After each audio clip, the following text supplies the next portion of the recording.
Chances are you trust your financial advisor, but what gives you the sense he or she is trustworthy? In tonight's Your Mind and Your Money, produced in association with Kiplinger's Personal Finance, Dan Gretsch reports when it comes to trust, your brain could be sending you some wrong signals.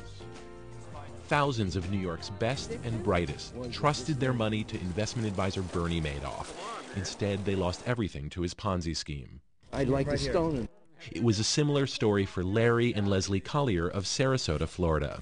They put their faith in financial advisor Arthur Nadell. Instead, Nadell stole their retirement savings. Poof, disappeared. Eduardo Arango of Miami lost his money in a real estate deal. A prominent couple in the community offered Arango the deal. Now the husband and wife are charged with fraud, and Arango's finances are in ruins. My wife has had to go to work, and she's killing herself. She's 67 years old. After hearing those stories, you might be tempted to submit the person you've entrusted with your money to this polygraph machine. Now, a lie detector test isn't always possible in real life, so the question remains, what makes us think a person is trustworthy?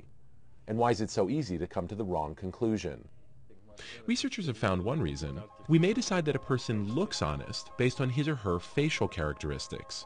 Princeton psychologist Alexander Todorov says even infants read a lot into a person's face. The first dimension is you're trying to figure does the person have good or bad intentions to me? Is he or she going to harm me?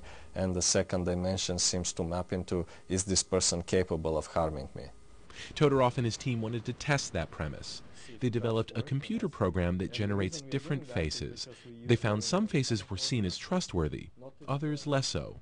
If you keep exaggerating the features of the face in the direction of trustworthiness, you end up with a happy face that looks happy. No longer, it doesn't look neutral anymore. And if you're exaggerating the features in the direction of untrustworthiness, you end up with an angry face, angry and threatening face.